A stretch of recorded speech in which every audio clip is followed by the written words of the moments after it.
Once you're happy that the all of the candidate information is correct and that you've uploaded everything properly, so all of your voters and such, the last thing to check is to make sure that the voting period is correct, and also to edit your voting email. So the voting email is what people will receive, and then shortly after that, when you decide to send out a reminder, so maybe 24 hours later or 24 hours before the close of voting, you can also send out a reminder email. The editor is pretty visual. You can click between desktop and mobile. It's a fixed width, so it should look pretty similar on all devices. If we go to the desktop view for now, I'll just put in, let's call it the title of the election. If you leave it blank, it will just fill it out with SimpleVote voting link, so people know that they've received a voting link. You can add, for example, the election title or other information that you would like. In the subject line, you might also want to include perhaps the specific election, but by default that's what it will include, but you might want to add other information. In the body of it itself, you can add instructions. Depending on your organization's rules, you can put this information in the body of the email, but some organizations might be required to add a link. If you want to add a link, you can just paste it in here and it will show with text and then the link that you want to include. There isn't really all that much to it. You can just type out a little message here, but I would usually go with the default ones. And you can also add information afterwards. So if it's not essential, I would recommend that for the purpose of turnout, you try and minimize the information before the voting button. However, if you have additional things like, for example, a notice of an upcoming meeting or when the results will be announced, or anything else that you want to include at the same time, given that you're sending out an email, this is where you could put it. There is also an unsubscribe link on all of these voting emails and the reminder emails. If somebody unsubscribes, they won't receive any further emails from you, including voting emails. This is a mandatory requirement under UK GDPR. So unfortunately, if someone does unsubscribe from your organization on SimpleVote, they won't receive voting emails. However, there is a list of unsubscribed voters and you can resubscribe them. It's at your discretion. So you have to make sure that if you are resubscribing someone who's opted out, you have their permission or you have a legal standing to do that. In the footer of the email, it will also show our Cyber Essentials Certified Plus certification as a trust badge, just to reassure your voters that we've undergone a fairly thorough cybersecurity certification. Once you're happy with that, you can put in your email and this will send you a preview of what it actually looks like. So I'll just put in mine here.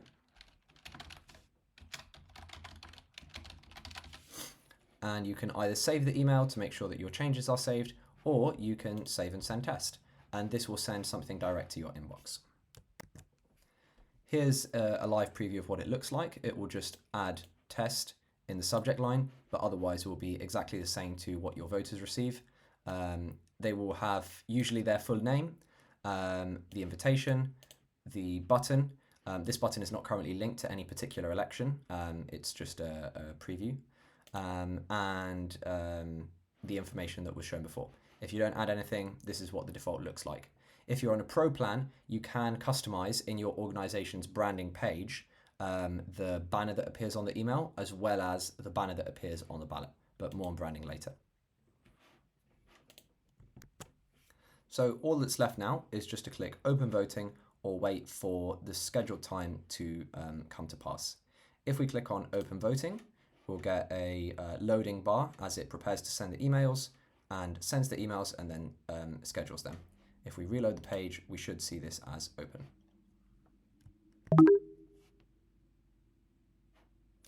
And now for the exciting part, the actual voting experience.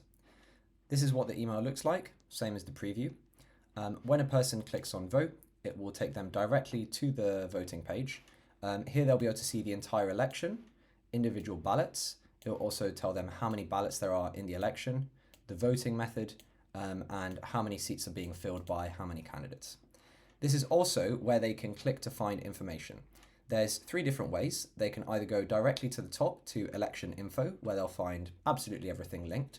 they can click on information for a particular ballot, or they can click on information for a particular candidate. I'll show you what that looks like going straight to the election info. So at this top level, they will see the name of the election, a description of what the election is about. So here we've written an election for the best science presenter of all time across TV and the rest of the internet. And it will show them all of the ballots, as with the information that we had before. If they click on that ballot, it will take them to the same page that they would get to by clicking this button over here. Now this button over here will take them to the information for the particular ballot. As you can see, there's a little navigation menu so that they can go back to the previous step. It will give them the information about the ballot and also a list of all of the candidates standing, which will perfectly match the list of people who they see on their ballot here. Now, if they want to find information about a candidate, they can click on View the Profile. And when they click on View that profile, if the person, in this case, we hadn't filled this one out before, but if we go to one that is filled out, they'll see that information. So they can see the video, they can see the statement, the image, and proposals if those were required. This is the same information that they would get to if they clicked on the person's named. Keep in mind that this one is randomized, whereas the other one is displayed in alphabetical order. So you will have a slightly different order of candidates. But it takes them to the same page. They can then click back and forth between the candidate, the ballot, and the election itself. If they wanted to navigate to a different one, for example, we can take a look at one of the ones where we had sort of more rich information. We can click on a candidate, and this will take us to all of the information that has been made available. The intention of this is just to make it very easy for voters to be informed about who they're voting for. It's intentional that the images are not displayed on the ballot itself because that kind of clutters it up quite a bit. But all of the information about a given candidate is just one click away. This also works on mobile. So if you wanted to view a mobile page, you can also open the preview on your mobile phone after sending yourself a test. For the actual voting experience and the process of voting, people can just click add on the candidate as they want to rank them. So with no intention to offend any particular lover of science, I will just rank my candidates and leave one of them blank. You can then rearrange them. I am a Carl Sagan lover, but I have to leave someone without ranking, so I'm just going to remove Carl Sagan and add Bill Nye. I love the science guy. And then I've got my candidates sorted. I can either drag to reorder, which will change the numbers once it falls, or I can also use the buttons to move them up and down. On mobile, once the screen is narrow enough, dragging and dropping is disabled as an accessibility feature to make it easier for people to vote on mobile, especially those who are less accustomed to using mobile phones. You can also, it's slightly obscured here by where you can see my face, but there's a button to increase the text size. So particularly those who might have poor vision or struggle with small lettering, clicking that can help them see the options and read them clearly, as well as making it a bit easier to click on the buttons. So resetting that, I'll leave one of these ballots blank so you can see what happens. I will just sort the others, again, in no particular order. Looks like I accidentally put the same candidate twice. That was my mistake. And let's have that one. I'll click yes. You can see that the information button is also available on first past the post elections. This is what approval voting looks like. So you've just got tick all of the ones that you like.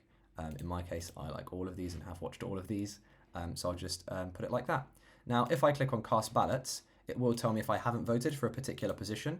So this is very helpful, especially where you have maybe up to 10 or 15 ballots on the same election, which does sometimes happen. If you click continue voting, it will take you to the ballot that you have not yet ranked. Once you've finished ranking, or you decide, I don't want to vote for anyone here, I'll just click on confirm choices and my ballot will be cast. It's important to keep in mind that in order to preserve the anonymity of the ballot, the personally identifiable information, so that's, for example, my name, my email, and the voting link that I was sent, is stored separately from the rankings that I've cast. So all of the information that I've just cast is in no way linked to me personally. Once I've finished casting my ballot, this information will then be updated on, this action will be updated on the election information page live. So I can see that the turnout is currently 1.9% because I added 52 emails and one person has voted. I can also see how many clicks and how many clicks and votes there were, as well as opens.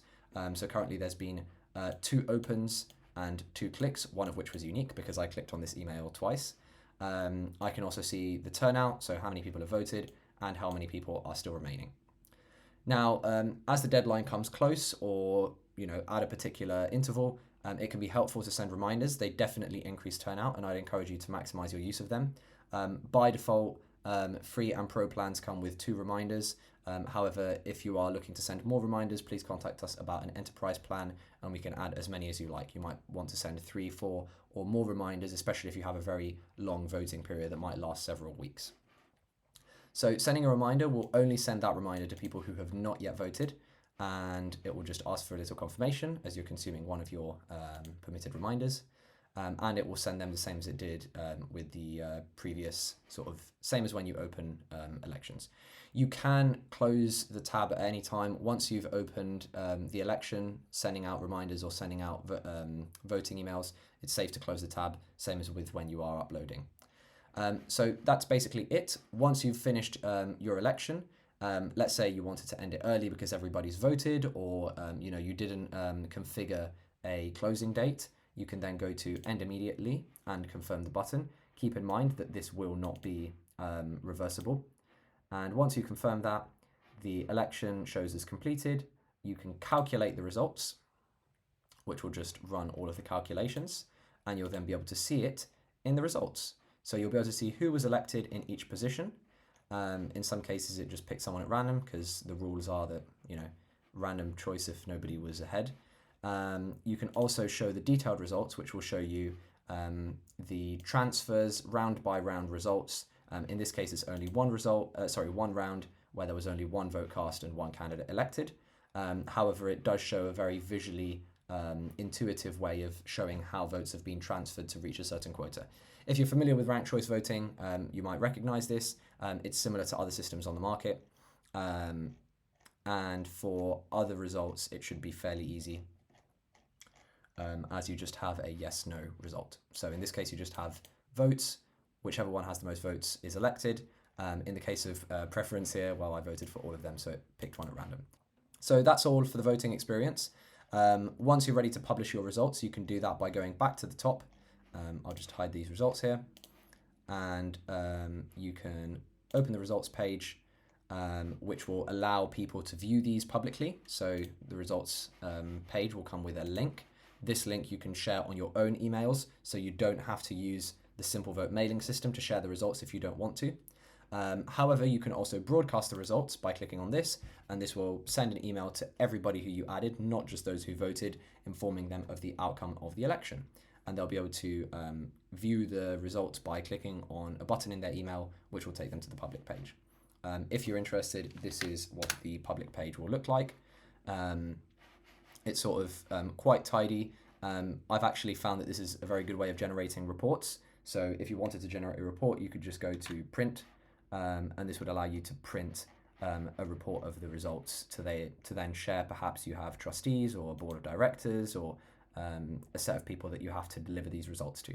The results are available, I believe, for I'll have to confirm that, but they're available for a number of months, so people should be able to consult them. However, you can also just save a copy by printing it onto your device.